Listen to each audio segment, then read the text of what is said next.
Hello, I'm Bill Weir, welcoming you to another program in our series, Freethinking Forum. And I'm delighted today to have with me Stu Thornley.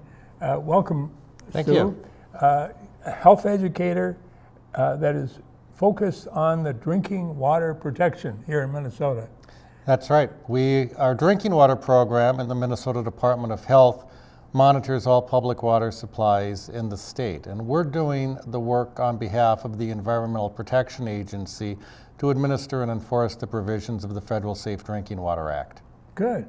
Now, I'd like to show the folks a 6-minute video that your department created to celebrate the 40th anniversary of that Safe Drinking Water Act. Sounds good. Featuring Walter Mondale and Al Quee and others. We are in the forefront. We do very well in Minnesota. We're fortunate. And we'll be talking later about the crisis in water in Flint, Michigan. But let's take a look at that video now.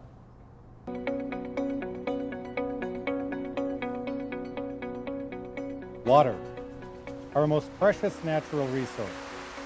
On December 16, 1974, President Gerald Ford signed the Federal Safe Drinking Water Act, marking the first time a national program of regulations and standards was established to include all public water suppliers in the United States. Walter Mondale, who would later become the Vice President of the United States, was a U.S. Senator when the act was passed. The 74 Act helped get people's attention, and a lot more progress was made as a result. So we were able to, I would say, fundamentally reform the role of the national government as a protector of the environment and working, of course, with the states and the local governments to get it done. As we used to say, water and air don't respect state boundaries. So the states, Minnesota was probably, again, the best in the country, but many states were not doing a good job. Americans couldn't be sure of safe drinking water. And the 74 Act that we passed was designed to use the power of the federal government to provide leadership and funding to help states do the job. What I had to decide is, where am I going to stand on these questions? And I laid this principle that with air and water, that is national. And you don't worry about your home area as though you're doing something just for them. You're doing something for a good part of the nation if you work in the air and water part of it, because water travels across state lines, and to leave it to each state, then how horrible it would be if Minnesota, for instance, would not have pure water, and it flows in 3 different areas from the state. And so that's our responsibility as citizens of this nation. Minnesota was fortunate that it had strong regulations in place well before the Safe Drinking Water Act passed. In 1872, a typhoid fever outbreak linked to impure drinking water created an urgency to establish the State Board of Health, now the Minnesota Department of Health. Throughout the 20th century, Minnesota has expanded its efforts and programs to ensure safe water.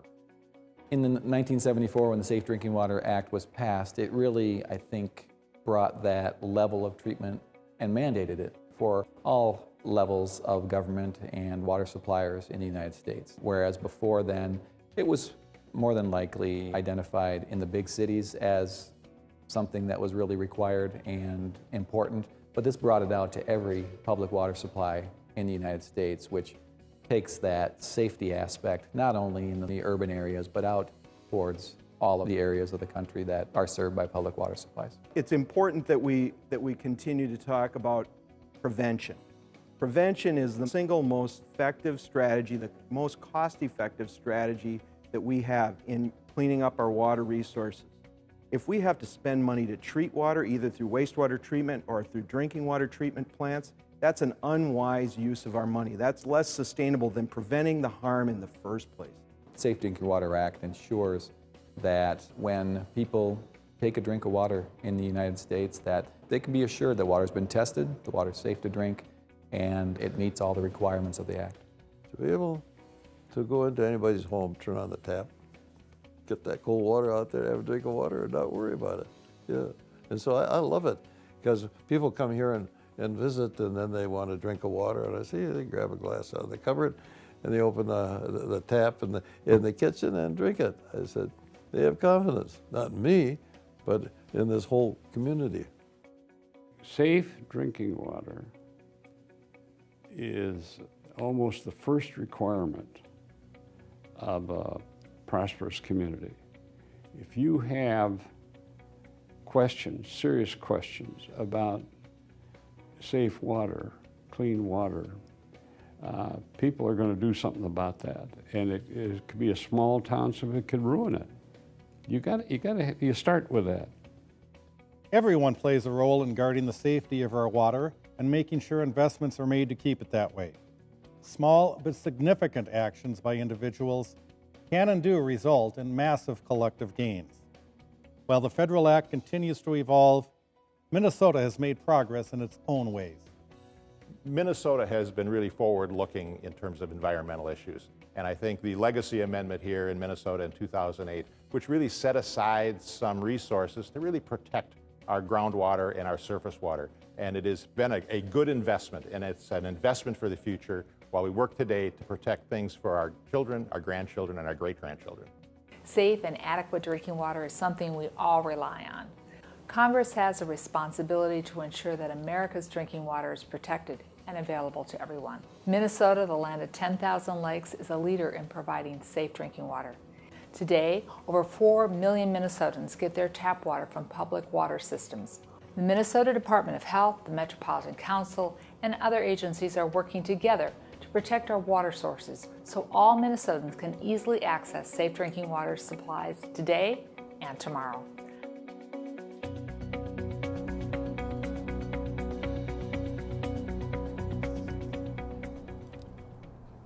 Well, what a great introduction to safe drinking water.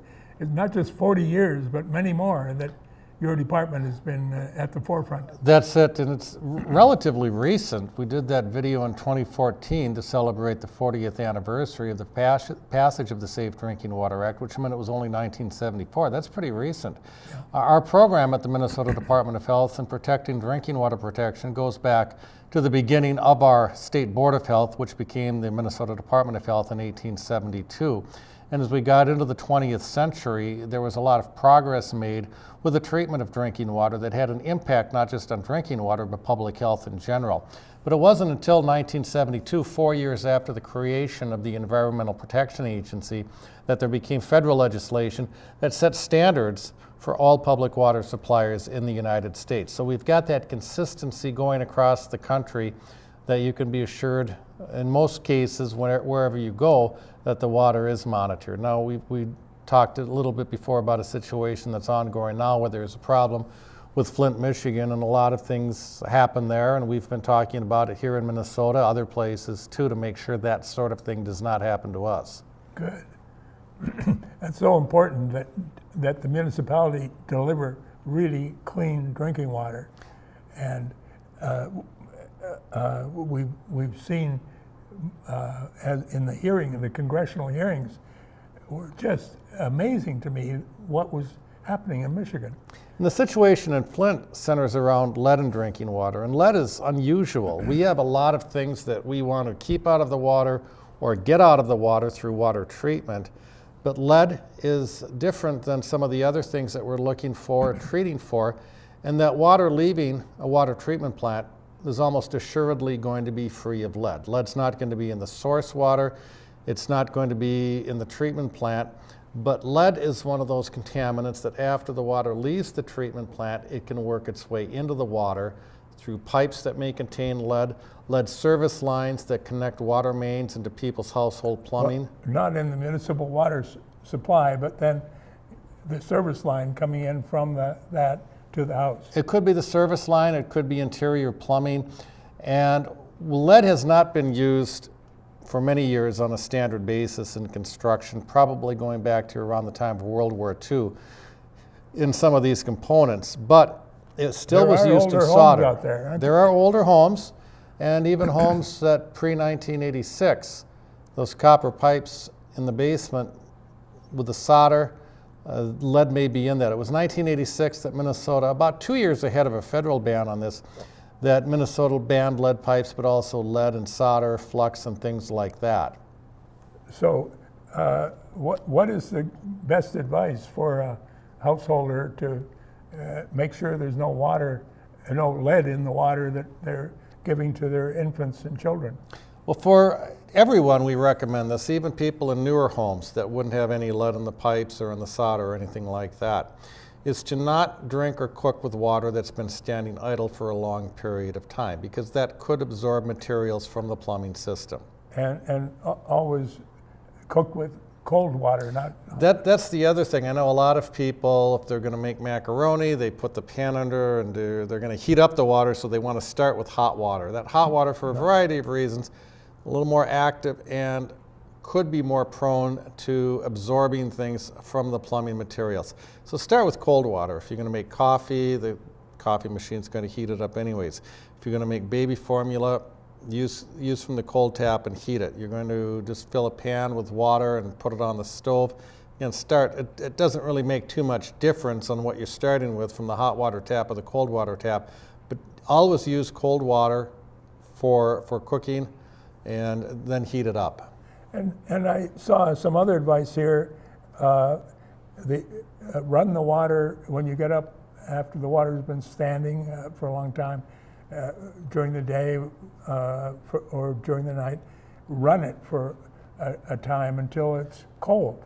Right, yeah, until you can feel it cold, because that probably means you're now getting water that's coming from outside the house that's been flowing freely rather than sitting idle. So this would normally be overnight. People are to bed, and you get up in the morning and the water's been sitting there for a number of hours. Or if people are gone all day to work or school, and not use that first flush water out of the faucet for drinking or cooking, because that water has just been idle in the pipes, which could be in the household plumbing, it could be in that lead service line. That's potentially a greater chance that it could be absorbing materials from the plumbing system. We don't want people wasting water. We know how important water is and to conserve. Well, they can catch that to water their flowers. And yes, there's vegetables. many ways to do that too. To use it for non-consumptive purposes, Yeah. to take that first water into a pitcher for watering plants, take another pitcher and fill it up and put it in the refrigerator to keep it cold. After you flush the water, Right. And fill a pitcher and put it in even the getting fridge. into a routine, and we love it when people want to use water wisely and not waste water, but get into that routine of in the morning before brushing the teeth, take the shower, use the toilet, because you flush that toilet or you take a shower, that's clearing out most of the pipes in the homes. And then when you go to that bathroom sink to brush your teeth, now you don't have to run it as long just to clear out that branch line. We've said about a minute, but that can vary, and it's just holding that finger under the water, because when that water becomes noticeably colder, that's an indication it's now coming from, say, the water main, where that water's been flowing freely all the time. That's one of the biggest precautions people can take on it, but there has been a lot of sampling done, and the sampling is different than how we might do it for, say, microbiological organisms. There we're going out after the water has left the treatment plant, and at various places on the distribution system, we're taking samples and testing those to make sure it's free of microbial contaminants or other things. But lead is different because it might not get in there until it gets into the home. So that's the sampling that's been done on that is in people's homes, and the sampling is done on a worst case basis, where they are instructed to take that sample first thing in the morning. When they get up in the morning, they're provided with a sample bottle, put it under the tap and just turn it on and catch that water, the water that would have the greatest chance of having lead in it. Good.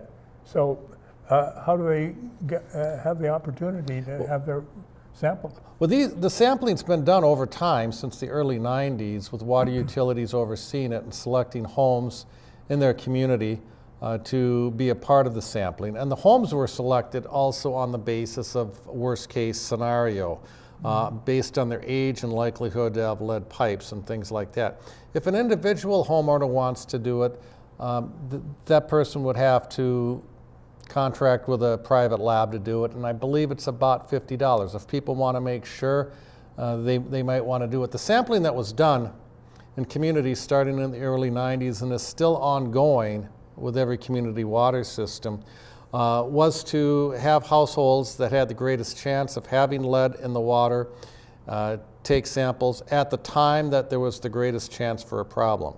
And if more than 10% of those samples came in above the standard that was set of 15 parts per billion, the system itself was considered to be in exceedance, and it had to take corrective actions. That included a public education program for their citizens, letting them know what's going on, but also looking at the qualities of the water, if they had the tendency to be corrosive, to absorb materials from the plumbing system, if there were lead service lines. And when we first did this sampling in the early 90s, out of 960 community water systems, about 85 came in over that limit. And our engineers worked with these systems both on their public education, or I would work with them in public education, or engineers on corrosion control. And they would have to set up a strategy to make the water less corrosive. Some cities did that by replacing the lead service lines. Others were able to sometimes just adjust that water chemistry, the pH, that would determine how corrosive the water might be. And many acidic or alkaline yes. Adjustment can keep it from corroding Yeah. and bringing the lead into the water supply. Yeah, and I don't remember, I'm not the chemist, so I don't remember which way going from acidic or basic or anything like that it does that. But a lot of systems added a corrosion inhibitor, and that's something that they add to the water that creates a coating on the pipes that serves like sort of a form of insulation. So the pipes get coated with that, and there is insulation between the pipe itself and the water inside it. And this is what didn't happen in Flint, Michigan when they switched their water source, is that corrosion inhibitor was not added. When they stopped getting the clean water from Detroit, water that came from the lakes and chose the Flint River, they ended up having water that needed corrosion protection, but they didn't get it. That's what happened. And I was watching the congressional hearings, the House Oversight Committee on this the other day, and reading about it and talking to people within our industry. And a lot of what's coming out of Flint is still hard to understand exactly what happened or what didn't happen. It was a lot of things that just lined up in the wrong way, that imperfect storm that created a crisis. And I've talked to our engineers at the Minnesota Department of Health. And what do we do to make sure this doesn't happen? And this is an ongoing thing. First of all, if any water system in Minnesota is going to change its source, and that could even just be adding an additional well, or if it's going to change any treatment, they have to work with their engineers first on plan review to make sure everything is going to work properly. And so that's that the water leaving the water plant is safe to drink, but also we have one engineer dedicated to corrosion control who will examine the properties of that water, and if anything is needed to be done to make the water less likely to be absorbing materials from the plumbing system. So it's covered in a couple of ways, and it's an ongoing thing in Minnesota that we've been doing for many years, as well as in other states. And it just shows that you can't have a breakdown anywhere. Now, we at the Minnesota Department of Health do the plan review and things like that. We also go out and we monitor the water. But it's the water systems themselves in each city that are treating the water. They may be taking it from the ground, they might be taking it from a surface system like the Mississippi River, and they have to treat the water to remove impurities and make it safe to drink. But then the corrosion part of it after that is still an ongoing part. And every person involved in this has to make sure that everything's done right at every step, not have a breakthrough anywhere. Good. And there's also, here in Minnesota, I gather, we're working hard to keep the water that may be part of a water supply clean. Our land of sky blue waters. Well, that's it. And you know, we're the land of 10,000 lakes. We're fortunate that we have a lot of good water under the ground in Minnesota, in most parts of the state. Now we get out to the southwest and it takes on those more arid characteristics of the Great Basin and the states to the west. But most parts of it, you can put a well and get good water just about anywhere. We have 23 to 24 systems that use water from surface water sources. The municipal water supply? Yes, so the Mississippi River supplies St. Cloud, Minneapolis, and St. Paul. And Minneapolis and St. Paul also provide water to a number of the suburbs as well. And then there are other places. Lake Superior is a great source of water for Duluth and some of the other communities. Up on the Iron Range, some of the cities like Virginia, Aurora, get water from abandoned mine pits. That makes for a pretty good source of water. After they quit mining those areas and they ceased with dewatering efforts, those pits have filled up with water. That makes a pretty good source. Surface water, of course, is more open to the environment, so things are going to get into it, and it requires more sophisticated treatment, and it receives it.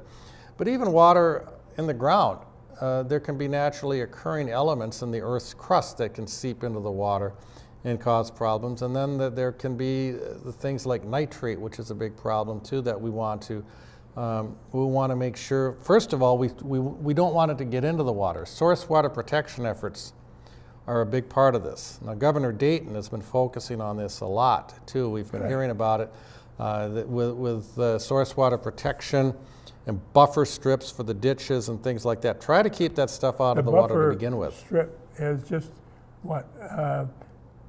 There's no fertilizer permitted any closer? Or cover on it too, so that some of the fertilizer isn't going to get into that ditch, into that drainage ditch, or get into what could be a surface water system that may supply or influence groundwater and all of that too. So that's one part of it. And we're also really happy to see that the governor is paying attention to drinking water and water in general, because he's put it into his bonding bill for a sizable amount of money to address drinking water, wastewater, all of this, in particular aging infrastructure. And that's going to be an ongoing thing. It's not just you and I who are getting older, it's our cities, it's our pipes, it's all of those things, and they have to be maintained and upgraded. Now this could cripple a small community if there were a problem in their infrastructure and they didn't have water. It's not just the people, it's the business. That would kill their economic development as well. Yeah, and well, I'm glad we've got this legacy amendment to the Constitution that adds a little more money for taking care of the water. Yes, that was 2008, and the voters approved that legacy amendment, and a lot of it is being used to deal with clean water. And this is also our environment. I'm talking about water that's out there in the streams and the wetlands and the things like that, but that gets into the drinking water as well. And the governor has called a water quality summit that's coming up at the end of February 2016 to bring together leaders, and it will cover many different things with water. I mean, that's wastewater too, that they've got to, after we use that water, and it's going back out and it's getting treated before it's put back into the environment. All of this works together. The better we can do on that, the better it works for all of us. And with drinking water, that's where we're talking directly about people's health. Not just the health of the environment, but people's health. And we see, unfortunately now, we're seeing what's happened when things go wrong and the negative, terrible impact that it has on people's health. And even back in the 2004 maybe, Washington, D.C. had a huge problem. Washington, D.C.'s had a couple of problems. They had an issue with lead in the water, and that was a change in the treatment that caused a problem there. And that's what I say. We've got one engineer at the Minnesota Department of Health devoted to the lead issue and to corrosion control. And if there's a change in treatment, they're going to be doing pilot studies to examine the impact of that, including on corrosion issues. And that wasn't done certainly that's in my understanding. I don't know Flint. exactly what went wrong in Washington, D.C. Yeah. So basically, if you don't have an older home, that is, if it's not, since 1985? 86. 86, you probably don't have a problem. There shouldn't be, but you know, one thing we should talk about is that the faucets themselves, Are the brass faucets? yes, they may still contain small amounts of lead, and there's a couple of things. It's a good idea just for people to be aware of that. You go into your hardware store to buy a new faucet, look for one that specifically says that it's lead-free. But the other thing, we'll talk about flushing again. If you know that you don't have any lead in your service line or in your household plumbing or even in the solder, if you're not sure about that faucet, just don't take that first slug that's right out of there. So you turn the faucet on and just, if you want, grab that water and use it for watering your plants. It won't hurt them. But don't take that first slug for drinking or cooking. You don't have to run that until you know you're getting water from the outside, just until you know that you're not using water that's just been sitting there right in that faucet in contact with things. Now, we've got about less than 4 minutes left, so what are the other points that you'd like people of Minnesota to know?